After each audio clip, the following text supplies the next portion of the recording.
L'agriculture est un secteur en crise. 8000 jeunes s'installent chaque année, alors même que 22 000 exploitations sont menacées de faillite. Pour eux, l'agriculture est un métier d'avenir qu'ils ont décidé de réinventer.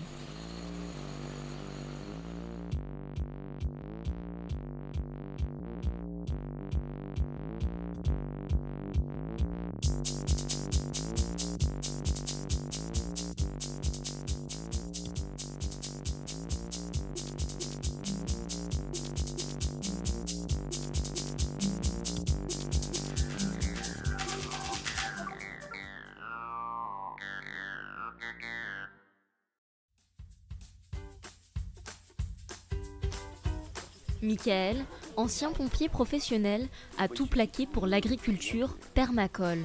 Alors que l'industrialisation des exploitations françaises s'accroît de jour en jour, ce petit-fils d'agriculteur opte pour un retour aux sources. C'est vraiment le fait d'avoir vécu dans cette ferme-là qui fonctionnait de façon cohérente qui m'a amené à vouloir reconstruire ça parce que ça s'est perdu au fil des temps. C'est dans la permaculture que Michael a retrouvé ses valeurs.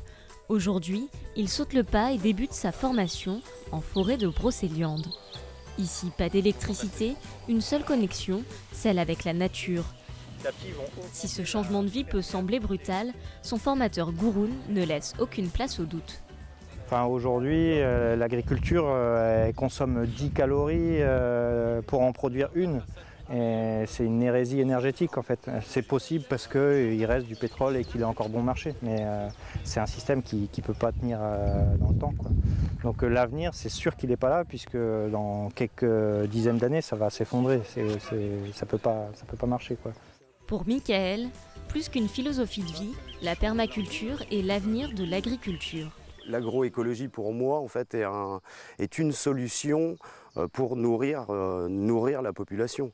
La monoculture, on voit bien que le blé et le maïs ne suffisent plus pour nourrir l'ensemble de la population et surtout ça appauvrit les sols. Donc on est rentré dans de l'élevage intensif avec toutes les conditions de détention des animaux et d'utilisation des animaux de façon complètement aberrante. Le projet de Michael, promouvoir une agriculture raisonnée et non un retour dans le passé. Pourtant, son maître de formation n'encourage pas l'utilisation des nouvelles technologies. Moi, ma faux, elle n'est jamais tombée en panne et je vais aussi vite que quelqu'un avec une débroussaille.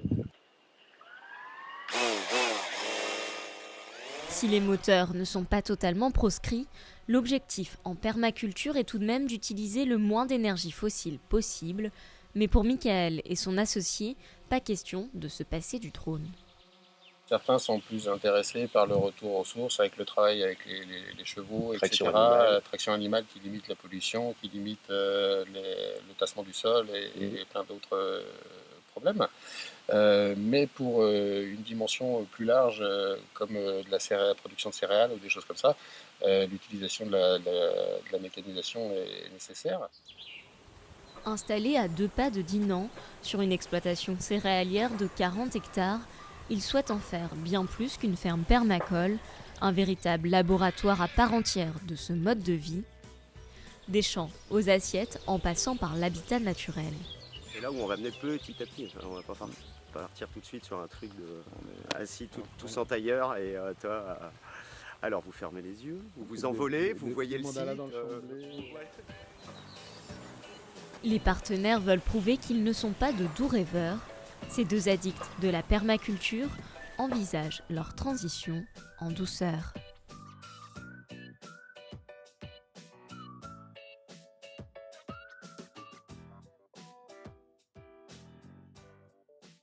À Berthenonville, virage à 180 degrés. Pour gérer leur culture, les céréaliers passent à l'agrotech. En France, l'agriculture est le premier utilisateur de drones. À 29 ans, Guillaume a lui aussi décidé de miser sur l'innovation. 1 à 2 fois par an et sous l'œil attentif de son père, il fait voler son drone pour capturer des images ultra précises de ses 360 hectares.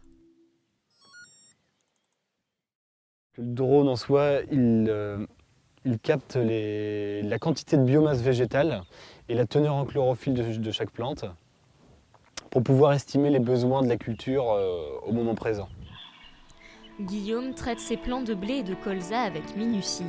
Avec l'analyse par informatique, fini l'épandage de doses fixes d'engrais. En Europe, le blé est le deuxième responsable de la pollution des sols. On peut voir qu'il y a différentes zones dans cette parcelle.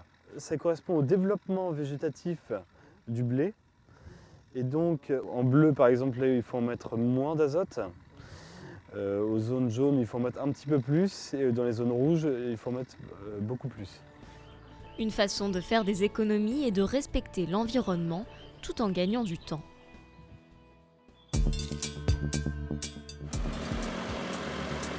À Beaufort-en-Vallée, Cédric cherche lui aussi à optimiser son temps.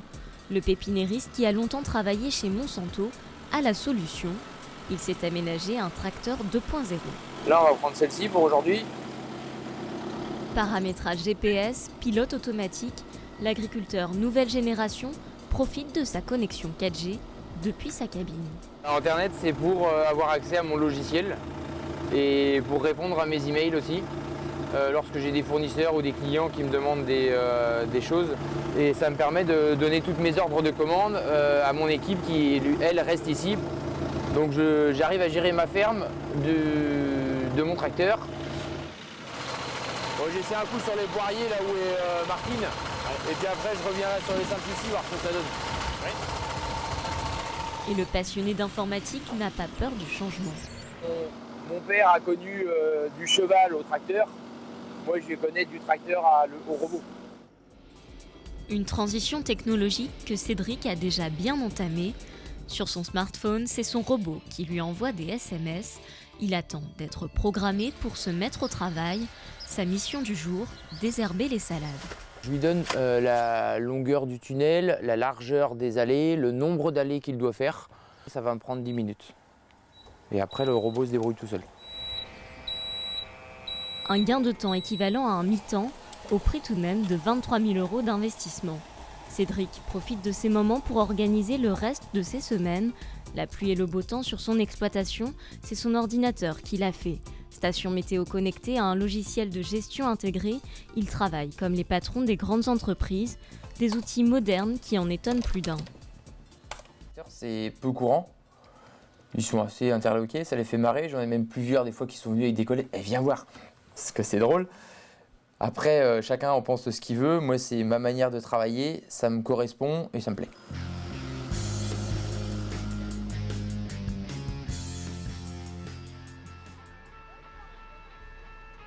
Arnaud, c'est le premier taureau que j'ai acheté, du coup je l'ai appelé Arnaud. Et puis après il y a Chuck, un taureau maison. C'est-à-dire que c'est nous qui l'avons élevé, il est né ici. Et il est hyper gentil, il aime bien les caresses. Et ça c'est le Boomerang, le dernier né, c'est un Aberdeen Angus. Et voilà, il est magnifique. C'est pour ces salaires qu'Arnaud a abandonné sa vie parisienne. Installé à Tourouvre, il fait le pari d'allier numérique et qualité. Après le divorce de ses parents, il s'est battu pour conserver l'exploitation familiale. Ancien étudiant en comptabilité, il constate très vite qu'il commercialise sa viande à perte. Pour y remédier, il s'affranchit des contraintes de la grande distribution. C'est né d'un constat où en fait ici j'arrivais pas à vivre de ma production de bovins. Et à Paris, j'arrivais pas à m'acheter de la viande de qualité à un prix abordable. Et en fait, je trouvais qu'il y avait une incohérence totale entre le producteur qui ne vit pas et le consommateur qui ne peut pas acheter de la qualité à un prix normal. La qualité, Arnaud en fait une priorité. Première étape, modifier l'alimentation de ses bovins. Alors en fait, ça c'est une partie de l'alimentation des bovins, c'est du blé aplati.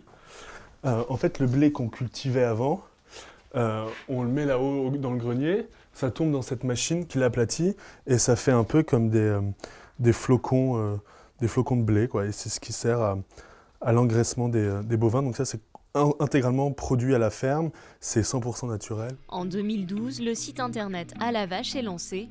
Plus que de la vente en ligne, c'est un véritable blog de la ferme. C'est un truc hyper important pour moi, c'est de comprendre ce que je mange, qui est derrière, qui l'a fait. En fait, il y a une histoire derrière chaque aliment en fait. Même un cordon bleu de la cantine, il y a une histoire, il y a quelqu'un qui l'a fait et moi je voulais qu'on me raconte cette histoire. Et du coup j'ai décidé de raconter des histoires avec à la vache. Donc on sait que c'est Jonathan et Jordan qui s'occupent des bovins, que c'est Stéphanie qui s'occupe des poulets, que c'est Marc qui s'occupe des porcs et Guillaume des agneaux.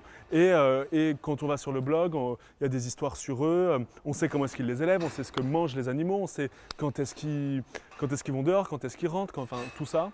Et c'est ça, en fait, moi qui m'importait énormément, ce que je ne trouve pas dans la grande distribution. Pour Arnaud, rester connecté avec les consommateurs est devenu une priorité. C'est un peu une agriculture 2.0 quoi, avec les outils d'internet, en fait, il faut savoir se servir de son environnement et du coup, c'est une agriculture qui est complètement tournée vers internet. On fait beaucoup de choses par internet, notamment intégralement la commercialisation. Plus qu'un agriculteur, Arnaud est aujourd'hui entrepreneur. En fait, ce qui est novateur, c'est d'avoir quelqu'un qui soit capable de s'occuper dans l'exploitation de la distribution et que ce soit une personne à proprement parler, en fait, qui fasse que ça de ses journées.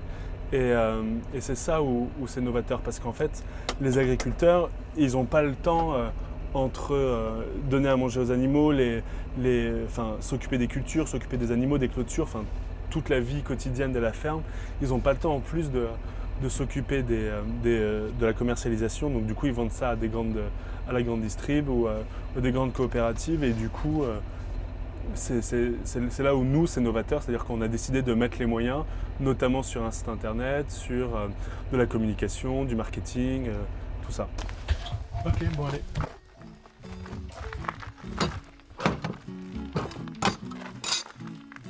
Mais le contact réel d'À la Vache avec ses clients, c'est Vincent qui s'en charge.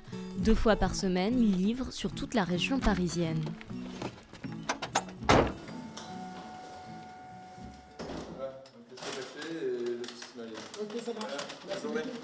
Pourquoi vous faites appel à eux? Parce qu'il y a de la viande de qualité et puis les prix sont corrects. Ces agriculteurs du futur tentent de répondre aux nouvelles attentes des consommateurs. Un pari coûteux qui pourrait s'avérer payant. 3/4 des Français se disent prêts à débourser plus pour des produits de meilleure qualité que ceux proposés par la grande distribution. Une question demeure, mettront-ils la main au porte-monnaie ?